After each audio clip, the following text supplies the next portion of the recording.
chers patriotes. Bonsoir la presse locale et merci d'être venus. Alors nous vous avons conviés à ce point de presse pour alerter l'opinion nationale du kidnapping d'un de nos frères patriotes, en l'occurrence le frère Madiaw Diop, coordonnateur de la JPS départementale. Et pour ce faire donc, vous aurez 3 versions, dont 2 en Wolof, l'une faite par le chargé de com,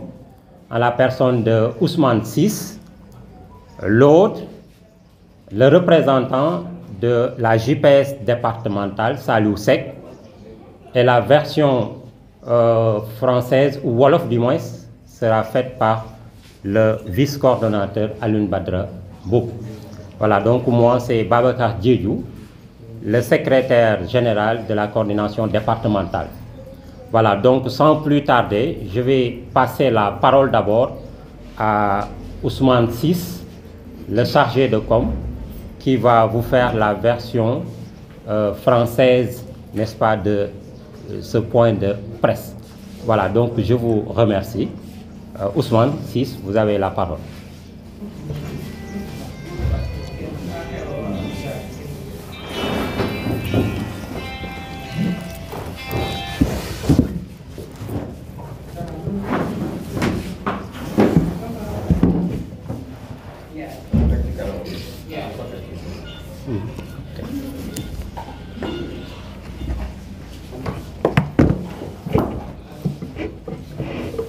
Bonsoir tout le monde.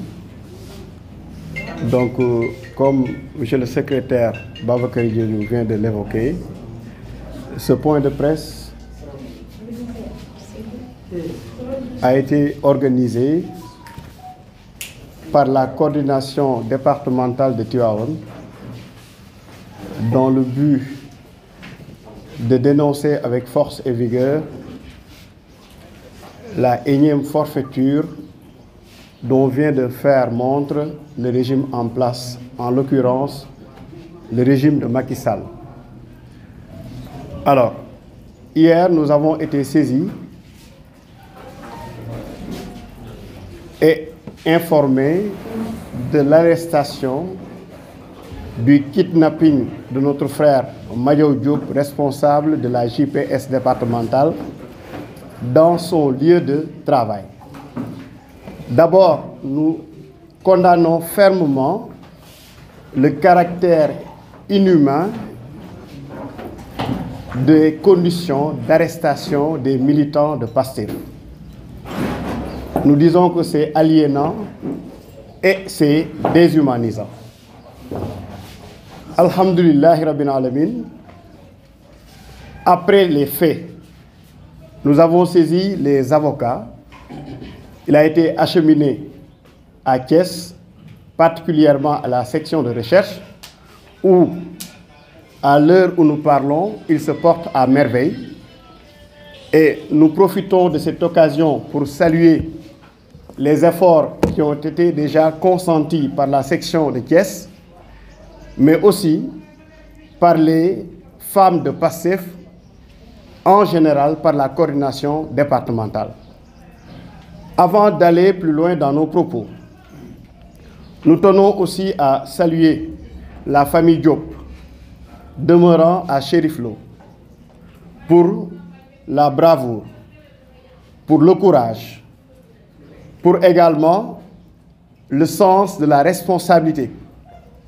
dont ils ont fait montre à partir du moment où ils ont été informés de cette forfaiture. Permettez-nous d'abord de lancer un appel à la communauté internationale et nationale pour reprendre les propos d'un membre connu de la société civile,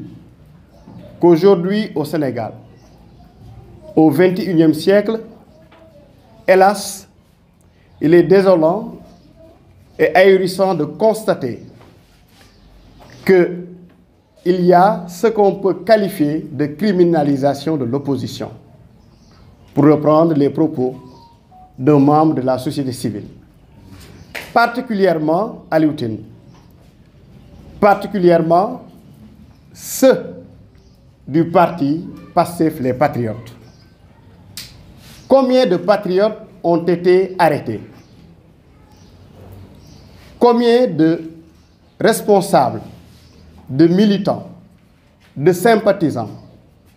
Apparemment, il s'agit d'avoir une sympathie à l'égard de Ousmane Sonko, d'avoir une carte de membre Pastef pour véritablement être pourchassé, bâillonné et arrêté manu militari et jeté dans le Niouf. Alors nous disons et nous répétons en haussant le ton et la voix que la coordination départementale, comme tous les patriotes au niveau national et à l'international, ne se laisseront pas faire. Cette tentative d'intimidation ne passera pas. Tous les patriotes se sont levés en un seul homme pour barrer la route au candidat à la candidature de Macky Sall. Nous sommes conscients que c'est la volonté populaire, la légitimité qu'incarne le président Sonko qui dérange. Eh bien, nous disons que c'est la lex dura lex, certes, mais c'est le peuple qui fait la loi. Et ce peuple-là a donné la légitimité au président Ousmane Sonko. Toutes les tentatives de lui barrer la route ne seront que vaines. Et en partant de là, nous disons que nos avocats se sont saisis du dossier et de concert avec le Bureau national, nous allons dégager ensemble les stratégies pour voir par quels moyens et quelles voies passer pour que tous les détenus politiques, je précise bien les détenus politiques, qui ont été arrêtés injustement, or que le camp d'en face a fait pire, pour citer le dénommé Suzanne Camara, qui a appelé même à ce que le président Ousmane Sonko soit tué. Alors, nous nous désolons de ne pas voir la loi et la justice, par l'incarnation de ces autorités, ne pas s'autosaisir. Voilà pourquoi nous disons qu'il y a une justice à deux vitesses. Alors, les poumons par lesquels respire une démocratie, c'est la justice. Rousseau a parlé de législatif, d'exécutif et de judiciaire. Nous sommes désolés de constater que la démocratie sénégalaise est boiteuse et boitillante. Et force est de reconnaître que face à cette forceture, la loi ne doit et ne va émaner que du peuple. Donc c'était juste des propos à tenir au nom de la coordination départementale. Donc monsieur le secrétaire général Babacar Diédhiou va se charger donc de suivre le protocole. Nous vous remercions. Et avant de clore ces propos, ainsi nous devions commencer par le faire, par saluer la mémoire des saints hommes qui sont ici à Tivaouane, dans un contexte tout particulier, c'est-à-dire le contexte de la ziara générale. Nous souhaitons de bons moments de recueil, de ferveur et de spiritualité à tous véritablement les pèlerins qui viendront rallier la ville sainte de Tivaouane, et nous leur souhaitons également un bon retour et une bonne route. Nous vous remercions.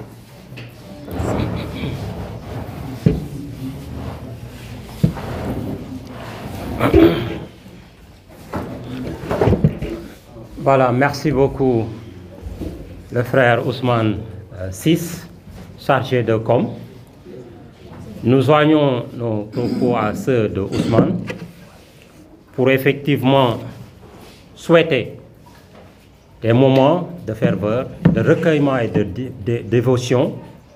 aux pèlerins qui viendront pour le grand ziar. Alors nous allons poursuivre ce point de presse en donnant la parole aux représentants de la JPS départementale, en l'occurrence Saliou Seck.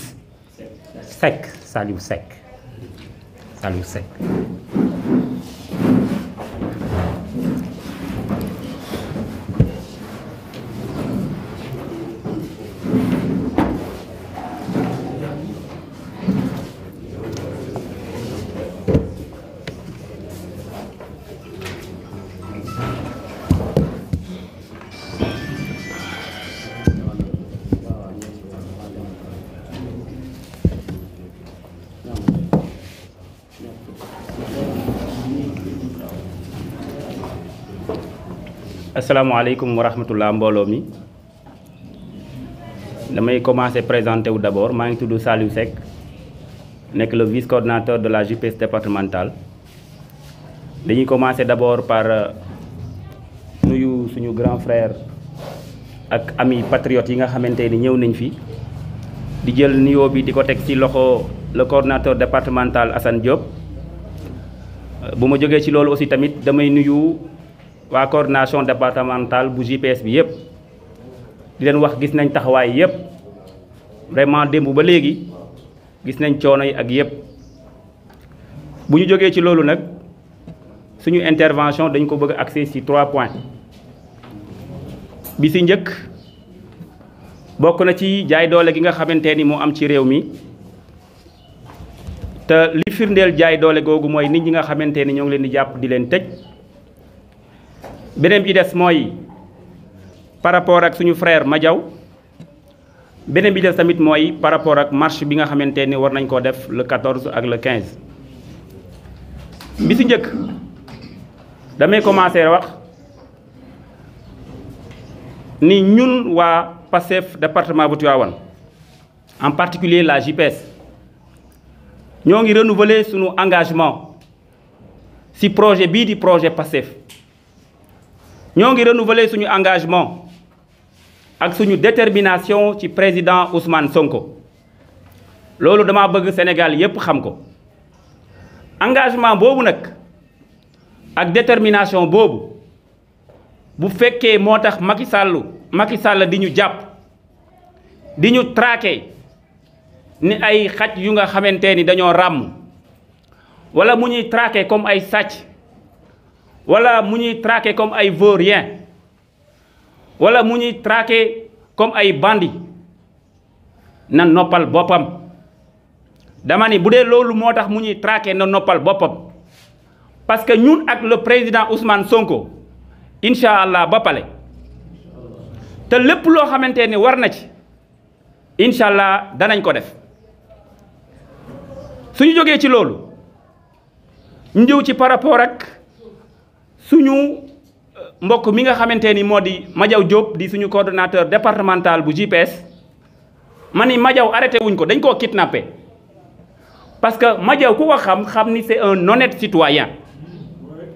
Madiaw ku ko xam ni c'est un homme responsable. Madiaw xam ni ku ko xam ni ku bëgg Sénégal la. kon kooku amul jotu taal Sénégal. kon kooku amul jotu taal département bu Tivaouane. dégg naa ci ñuy wax ay wax yu nekk mais wax yooyu ay waxi kasaw kase la ma ni comme niñ ko xamee Madiaw Diop liñ koy toppee lenn kase la c'est parce que il est avec le président Ousmane Sonko. Sénégal loolu moo fi di crime être avec le président Ousmane Sonko te loolu nag Macky Sall mu koy neex mu koy naxari muy bineegar xolam nous serons avec le président Ousmane Sonko. kon fi may terminer rek parce que bëgg mu guddul mais dama bëgg mu gàtt muy waa JPS surtout ñoom lay lancer un appel. dama ni gars yi gis nga libération bu Madiaw Diop suñu coordonnateur ak libération bu détenu politique yi nga xamante ni de Macky Sall da leen a jàpp pour la simple raison que ni ils sont des membres de PASTEF. dama ni loolu c'est une situation non négociable demande bu nga xamante ni c'est non négociable. Le président Macky Sall ak ñi mu àndal bu fekkee bëgg nañ jàmm suñu ñooñ yi nga xamante ni jàpp nañ leen libérer le plus rapidement possible sinon lu mu leen jaral na leen wóor ni ñun jaral nañu ko lu mu leen jaral nañu ko fi may terminer mooy par rapport ak événement yi nga xamante ni programmé nañ ko le 14 ak le 15 gars yi dama ne mbir mi mu ngi waaj a commencé le président Ousmane Sonko dégg ngeen ko mu wax kon jarul ñu ciy jaaraat li ci des rek léegi mooy patriote yëpp waaj patriote yëpp nañ waaj mobiliser le 14 ak le 15 du événement bu nga xamante ni ay wax la le 14 ak le 15 mars événement bu nga xamante ni mobilisation exceptionnelle la laaj te damay soññi sama mbokk patriotes yi nga xam ne ñoo fi nekk pour que Tivaouane nekk le département qui a le plus mobilisé au Sénégal et loolu c'est bel et bien possible parce que marche keroog bi war na ni Tivaouane vraiment est derrière le président Ousmane Sonko. fi ñuy terminer rek mooy di jaajëfalaat ñépp di wax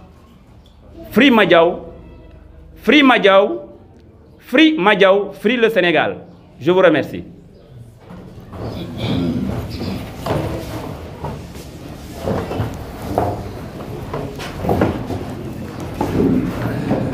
Merci beaucoup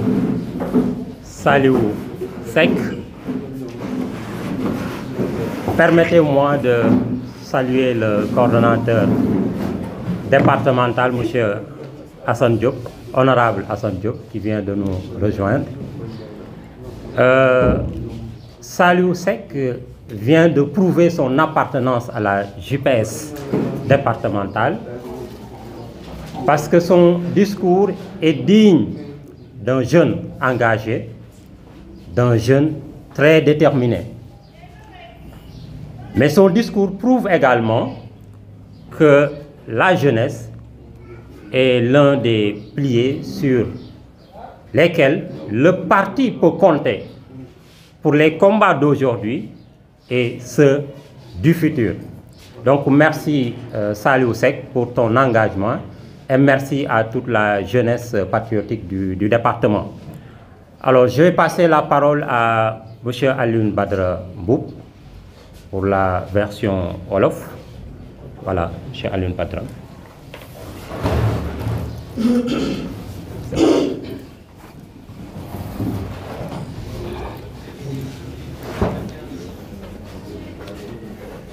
salaamaaleykum suñu mbokki journalistes yi ñi ngi leen di nuyu di leen jaajëfal di aussi nuyu sénégalais yëpp di nuyu patriotes yëpp fii ci Sénégal ak ci diaspora mais di beral nuyoo aussi suñu kilifa diine yi surtout ci dëkk bu tedd bi ñu nekk nga xam ni mooy Tivaouane tey doon bés boo xam ni ñi ngi waajal ay gan pour préparer ziaru suba bi ñuy ñaanal gan yi yépp ñu ñëw ci jàmm dellu ci jàmm waxtu wii ñun ñëpp mi ngi ñu waroon a fekk ñuy waajal suñuy gan walla ñuy xool dëkk bi nan lañ ci mën a participer ci gan yi ñëw fi mën a def ziar ci jàmm dellu ci jàmm waaye Sénégal dañu dugal ci benn tourbillon boo xam ni déjà li ñu naan tabaski neex na waaye bu neexee boobu jàmm dafa am et li ñu gis Sénégal nag interpeller ñëpp interpeller aussi kilifa diine yi parce que ñoom xam nañu seen rôle ci régulation sociale suñu frère Madiaw Diop nga xam ni moom mooy coordonnateur bu JPS département Tivaouane mais aussi bokk ci MONCAP mouvement des cadres au niveau national de PASTEF donc c'est une ressource pour le parti Madiaw ressource la pour Sénégal ñu jàpp ko nag ci condition yoo xam ni kidnapping lañ koy tudde ndax dañ ko fekk mu dem liggéeyi ca Dakar ñu jàppe ko foofu transporter ko comme un colis indi ko Thiès loolu nekk loo xam ne ni lu doy waar la ci koo xam ni benn toor rek la am mooy engagement am ci Sénégal ak aux côtés du projet PASTEF et de son président le président Ousmane Sonko loolu nag bi mu amee ñun responsable yi au premier chef le coordonnateur Assane Diop jokkoo nañ ci ak les responsables du bureau politique indi nañu ay avocats ñu assister ko à Thiès vraiment déglu ko gis nañu Madiaw aussi nit ku fort la ndax taalibe murit la te loolu wér na ñëpp te buñ nee taalibe murit xam na ni épreuve yi Serigne Touba dund na épreuve yu gën a metti kon kooku ku mu doon sa référence defe naa soo tegee sa tànk ci dëgg soo nekkee ci xat-xat yi di nga xam ni lii nga nekk jixaat la ndax projet bi ñu nekk mooy lenn rek bëgg suñu réew ñu gis ko foofu mu nekk nit ku am dignité nit ku am aussi bëgg-bëgg ci Sénégal mais aussi di ñu ñaax ñun ñi nga xam ne ñoo ñëwoon di ko assister lenn rek la ñu laaj mooy gars yi continuer leen combat bi te ñun jàpp nañu ni duñu ko war di remercier aussi famille am soxnaam ak yaayam ji ko jur ñu am dignité ñoom it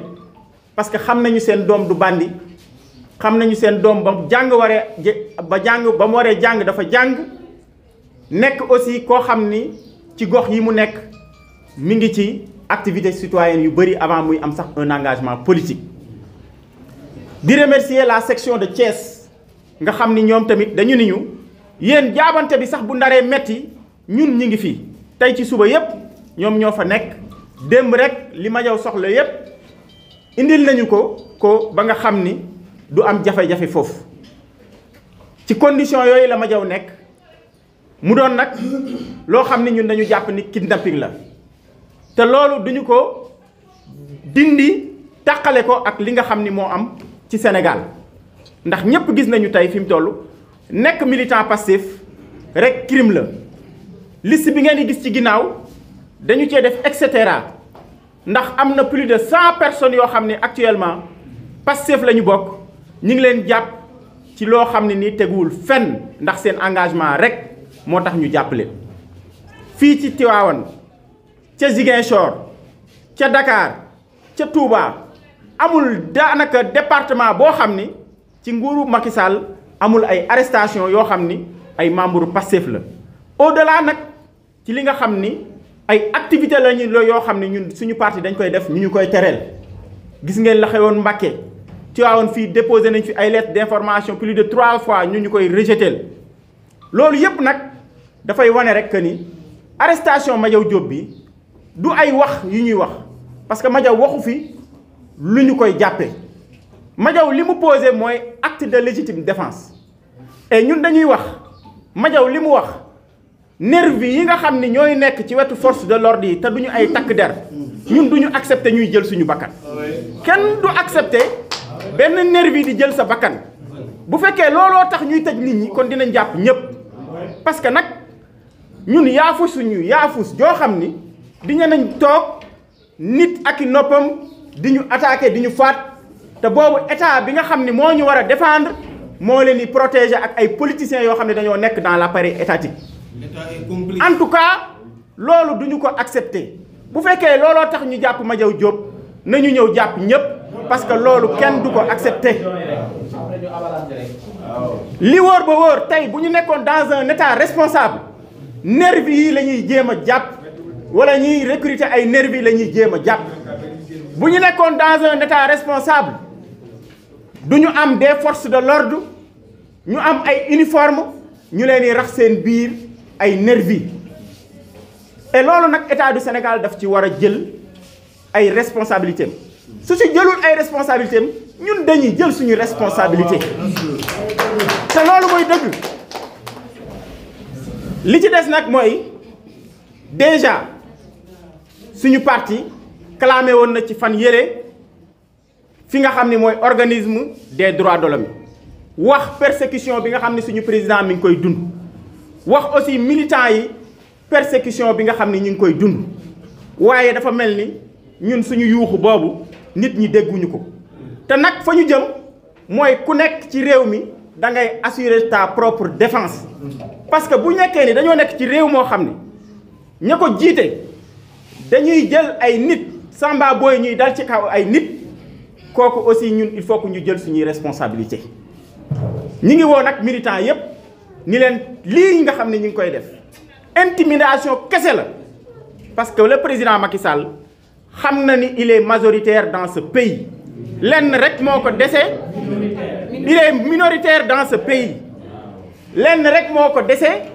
mooy xool ñi nga xam ne ñoo gën a influent ci dëkk bu nekk mu jéem leen a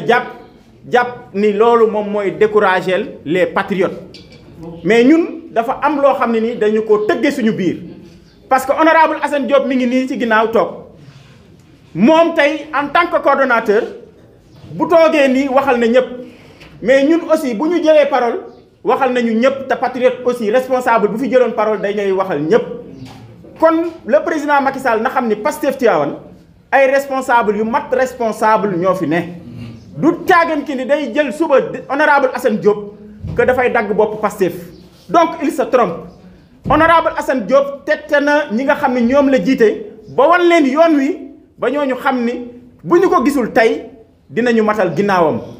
Saliou Seck mi dina matal ginnaaw Madiaw Diop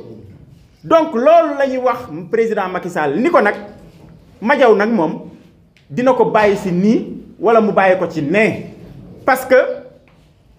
du ñu bàyyi président Macky Sall muy sacrifier des jeunes comme Madiaw des femmes comme Amidia des patriotes comme Nit Doff des gens qui sont sociablement importants dans ce pays comme Hannibal Djim ak yeneen i patriotes yoo xam ne ñu ngi leen téye dinañu mobiliser wu Fadilou Keïta dinañu mobiliser wu partout au Sénégal pour ñu libérer nos frères parce que ñooñu c'est des soldats yoo xam ni ñun duñ leen bàyyi ginnaaw cause bi ñuy défendre moo leen yóbbu foofu ñu nekk te loolu ñu nit ñi jomb ñu bu fekkee ni loolu nag crime la mais nous sommes prêts à faire ce sacrifice li ñuy woowee militants yi nag mooy dafa am ay dates yu am solo muy le 14 le 15 ak le 16 le 14 président Ousmane Sonko ak Yewwi Askan Wi ñoo woote ñun de département Tivaouane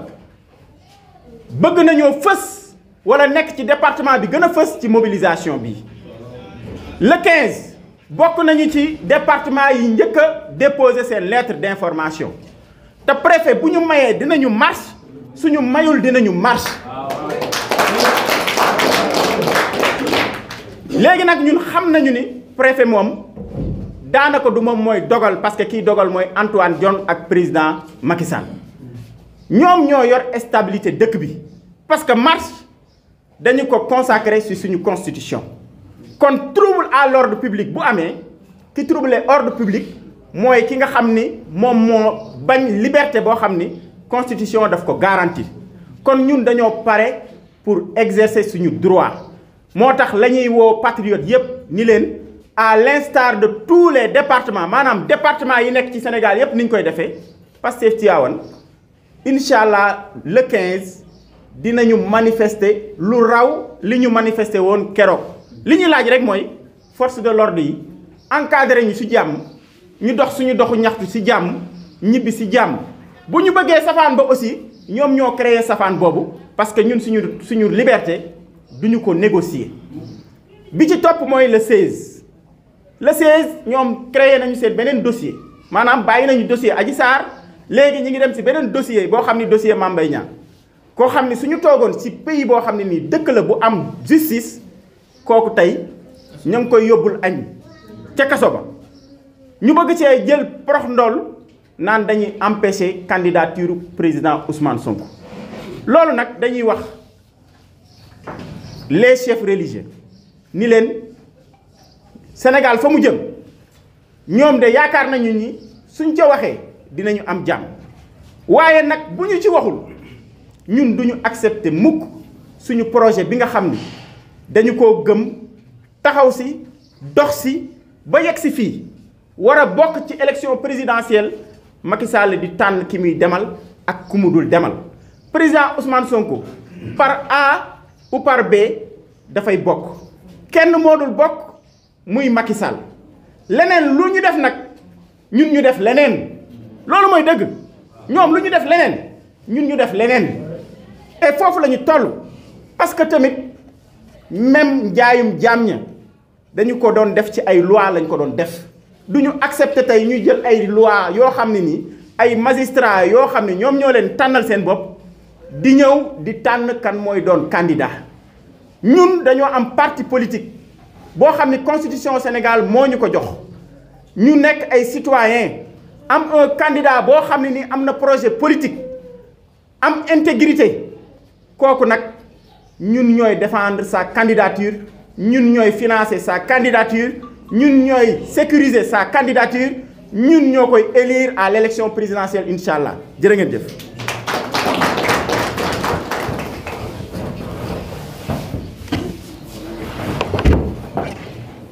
Voilà, merci beaucoup Alioune Badara Mboup, vice-coordonnateur de la coordination départementale. Alors nous allons passer la parole au coordonnateur départemental, M. Assane Diop,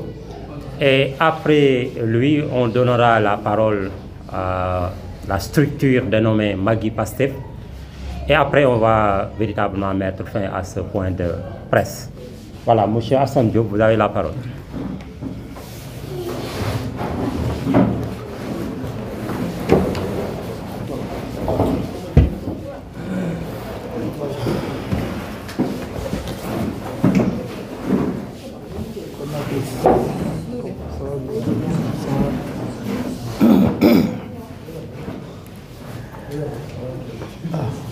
Assalamualaikum. La coordination départementale maa ngi leen di nuyu ragaloon naa ni sax duma jël kàddu comme Alioune Badara jël na kàddu te mooy sama vice coordonnateur te vraiment li mu wax matale na ndax yaakaar naa ni kenn mënu ci dolli lu bëri Ousmane Ciss li mu wax rafet na Babacar Diédhiou secrétaire général aussi vraiment ñu ngi rafetlu taxawaayam bu baax soxna Fatou Kiné la coordonnatrice de la commune de Chérif Lo nga xam ni fa la Madiaw Diop jóge di nuyu aussi Ousmane Sarr le coordonnateur de Ngaye ak waa JPS yëpp ak waa Magui Pastef ak waa Mojib ak tous les patriotes du département de Tivaouane man moom samay kàddu du ci sori c'est des remerciements ak aussi wax ni ñun département de Tivaouane nii la ñuy liggéey ku ne mën naa wuutu moroomam donc lu muy lu am solo kon ci sunu biir lu nu yëkkati mën nañ koo daaneel parce que yàlla defal nañu ñu mën a ànd bu rafet te ànd boobu mën nañu ni duñu nangu dara luñ ko yàqal donc loolu moom laa doon njëkk a jiital ci kàddu yi ndax am nañu un léger retard waaye bi ñu ñëwee fekk nañu fi ñoo xamante ni ñu mat lañu ba taxawal nañu liggéey bi ba bi ñu ñëwee dañoo jël le train en marche kon dañ ciy sant bu baax a baax donc li ma wax sànq rek man mënoon naa cee bañ a jël kàddu mais nag ku xam Madiaw dans le département de Tivaouane soo ci waxul day am lu muy nuru ndax taxawaayam ku ne xam na ko ci département bi bari na fu baree bari foo xamante ni ànd nañu fa installé fa ay cellules wala ñu ànd fa installé fa section communale wala ñu ànd fa taxawal fa JPS wala leneen ba tout récemment la ñu mujj ànd ci ay cérémonies religieuses yoo xamante ni fu mel na Chérif Moulay ak feneen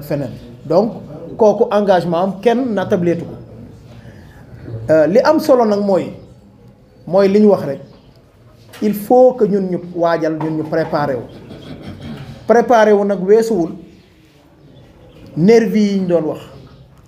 nervi yi liñ ci war a xam ñun mooy lan nervi bu ñu jàpp taal ko loolu la ñu war a xam ñun yaakaar naa loolu la waxoon nervi bu ñu jàpp nan am fulla ak fayday taal ko waaw mu tàkk ba xëm parce que loolu moom rek moo fi jële nervi mais leneen du ko fi jële parce que doomu aadama yoo xamante ni yor nañ seen doole entraîné yor seeni ngànnaay kenn waxu leen dara ñuy intimider nit ñi di leen agressé di leen dóor di leen wax yu ñaaw wala di leen provoqué ci ay affaires yoo xamante nii wax dëgg yàlla bu dul woon protection nguur gi bu dul woon li leen nguur gi ngemb loolu ñemewuñ koo def kon ñooñu nag population bi ñooy jël seen ay matuwaay taxawu jàmmaarloo ak ñoom loolu rek la amul leneen parce que légitime défense ku ne xam na ko nervi du dara amul benn carrière amul fenn fu ñu ko bind ay ponkal lañu yoo xam ni amuñu xel presque ay robot lañu rek ñu teg leen fii defal lii defal lii defal lii ñu di ko def mais nervi buñ ci jàpp nervi boobu dañ ko war a taal loolu mooy wax ji loolu la ma jox waxoon nervi buñ ci jàpp nan ko taal mu tàkk ba xam loolu mooy wax ji donc ñun ragaluñu li ñuy wax te nag dafa am loo xam ne aussi dafa am solo mooy Sénégal bàyyu kenn goru ko nit ñi ci des ñëw dëkke ko Macky Sall ay waajuram goruñu Sénégal Sénégal dafa am ay kilifa yoo xam ne ñu ngi fi woon liggéey réew mi tabax réew mi defar ko ba nga xamante ni tey mu nekk état de droit loolu nag nanu fexe ba nga xamante ni Macky Sall du nu ko may fu mu ko yàqe parce que yii ñuy def nii yàq diggante nit ñi yàq diggante waaso yi yàq diggante diine ji yàq diggante tarixa yi loolu mësuñu koo gis lu dul bi fi Macky Sall toogee ci réew wax nañ ko léegi ay Ahmed Suzanne Camara ay nangam ñiy wax bari nañu te kenn jàpp ci kenn tëju ci kenn amuñu sax benn souci wala benn xalaat ci dañ maa war a def lii wala dañ maa war a def laa mais nag crime la nga bokk Pastef tey ndax boo defee benn dinañ ko multiplier par 1000 teg ko ci sa ndodd bu benn bi jàlle boo échappé ci benn bi beneen bi doo échappé wala boo échappé ci bi ci des ñu indi beneen loolu nag pour ñu contrecarrer ko Alioune Badara wax na ko léegi 14 15 16 ay bis la yoo xamante nii man yaakaar naa ni képp ku bëgg réew bi képp ku bëgg démocratie ku bëgg état de droit ku bëgg Sénégal jóge ci loxo dictature dem ci loxo yu sell yu set yoo xamante nii dinañu jëlaat sunu koom-koom moomaat ko su boobaa nañu am mobilisation bu dëgër nañu am taxawaay bu dëgër muy le 14 bi nga xamante nii mooy manifestation bi ñuy wax giga meeting bi le 15 gis naa liste bi département yi Sénégal yépp bind nañu déclaré nañu déclaration donc yëglu la mais du autorisation bu ñuy laaj donc ñëpp gis naa ñu yëglu kon ñëpp nañu marche le 16 incha allah ñu waajal ko waajal boo xamante ni dinañu xam ne Ousmane Sonko de kenn du ko sacrifier li daloon ñoom Khalifa Sall li daloon ñoom Karim Wade na leen leer ni loolu mënul dal Ousmane Sonko bu soobee yàlla parce que Ousmane Sonko jeunesse bi dafa ànd ak moom mag ñi dañoo ànd ak moom jigéen ñi dañoo ànd ak moom kon ñu ngi leen di sant bu baax di leen gërëm loolu moo doon kàddu yi ma ci bëggoon sànni vraiment di remercier la coordination départementale de Tivaouane ci vraiment réactivité bi ndax jàmbaar lañu lool te aussi fakasta lañu benn njiit taxawaay bi rafet na engagement yi rafet na vraiment foo nekkul sax dinañ ko combler ba mu mel na fii dara manqué wu fi kon ñu ngi leen di sant bu baax a baax di leen gërëm di ñaan à ce que lii nga xamante ni moo nu fe dajale bu subaa insha allahu rabbi ñu génne Madiaw te xam ni deful dara place am nekkul foofu c'est un travailleur c'est un patriote il est très engagé kuy liggéeyal am réewam la mu dellu si ci njabootam dellu si ci ñun ñi ñu ànd Sénégal jëm kanam. maa ngi leen sant leen gërëm jërë ngeen jëf.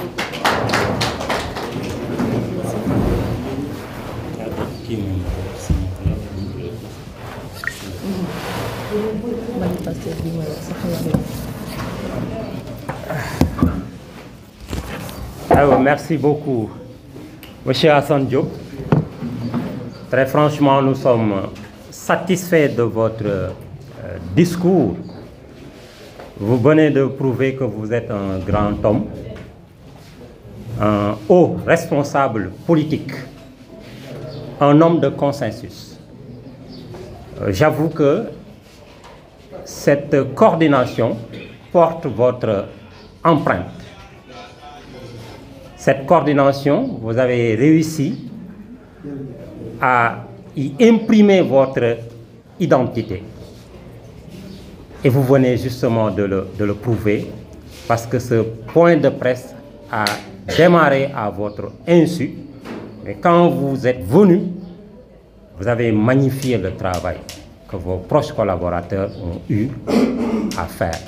Donc merci, Monsieur Assane Diop. Vous êtes un honorable homme, pour reprendre les Grecs. Donc nous allons passer la parole, je crois que c'est le dernier intervenant, à un membre des Magui Pastef, en l'occurrence M. Sakhewar Lam.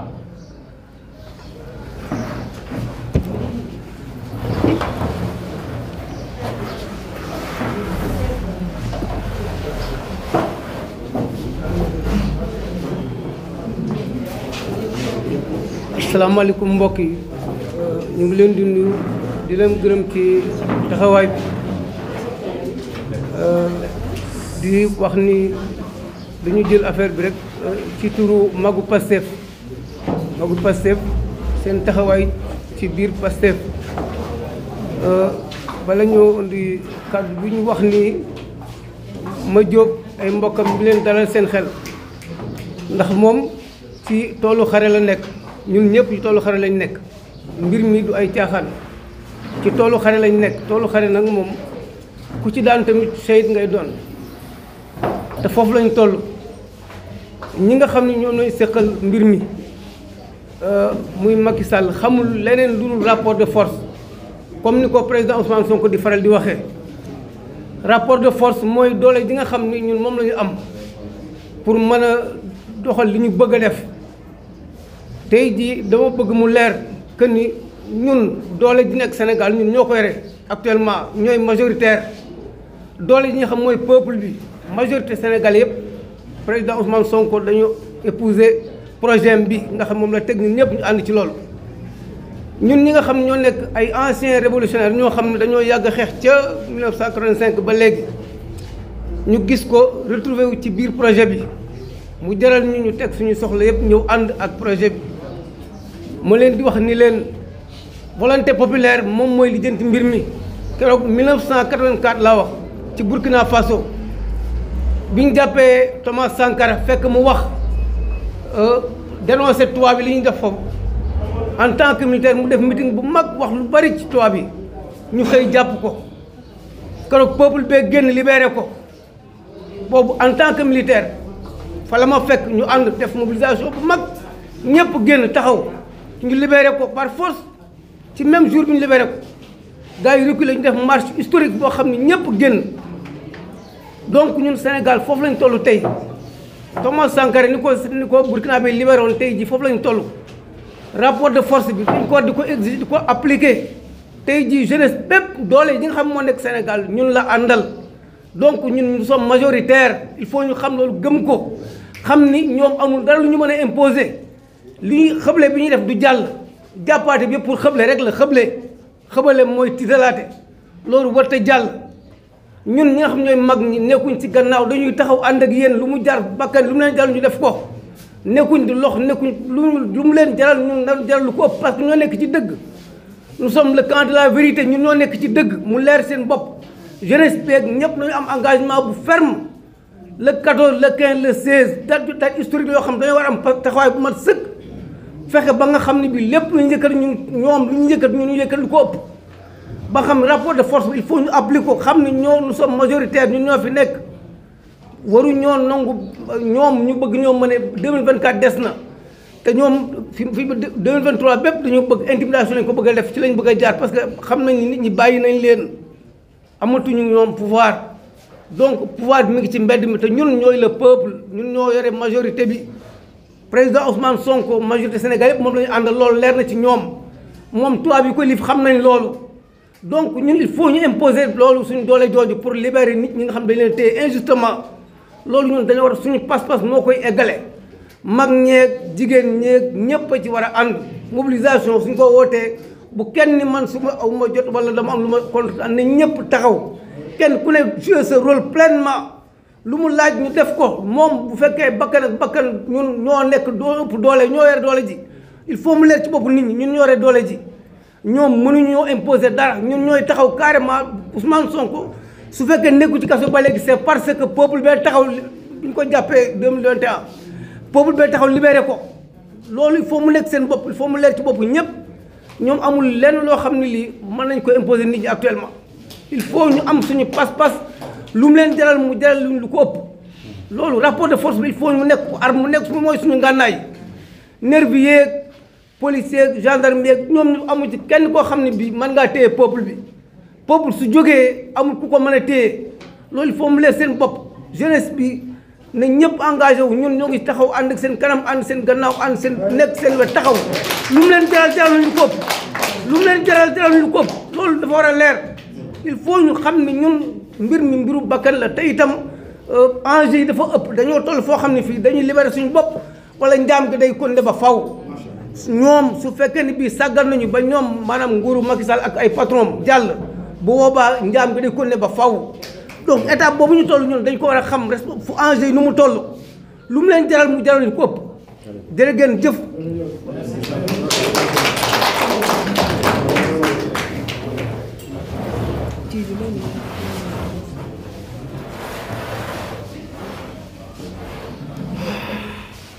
asalaamaaleykum maa ngi nuyu journaliste yi fi teew yëpp di nuyu coordination bi di nuyu kilifa diine yi di jiital suñu nuyoo kilifa diine yi suñu kàddu nag du ci mën a bëri dañuy ñëw rek en plus di apporter suñu soutien ak suñu frère Madiaw Diop di wax ni na dalal xelam parce que coordination bu Chérif Lo yëpp ñu ngi ci ginnaawam tey ci suba ñu ngi woon këram kër yaayam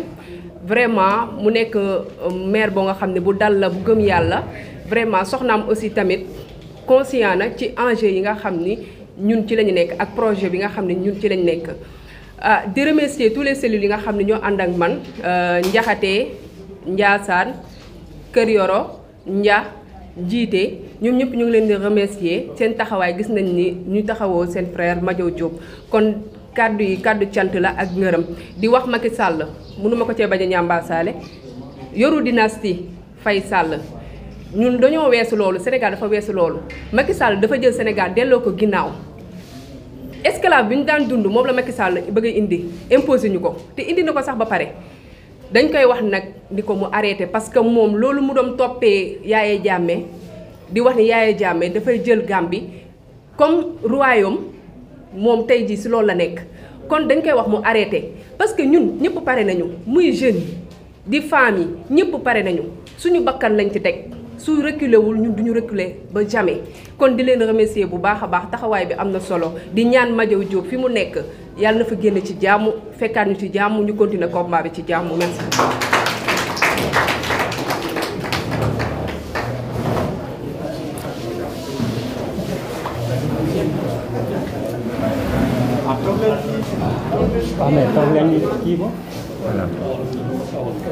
Voilà, donc merci beaucoup à tous les patriotes. Merci aux différentes structures du parti. Merci également à la presse locale. Comme vient de dire Fatou Kiné Aïdara, je tenais à préciser que Madiaw Diop, il va bien. Parce que hier, quand même, nous avons été à la section de recherche de la gendarmerie de Thiès et nous avons trouvé un homme serein qui, malgré sa situation de garde à vue, nous demande de continuer la lutte et de maintenir la pression. Je crois que ça, c'est important. Et nous devons, nous réjouir de cette situation de kidnapping, parce que ça prouve encore une fois que la peur a changé de camp.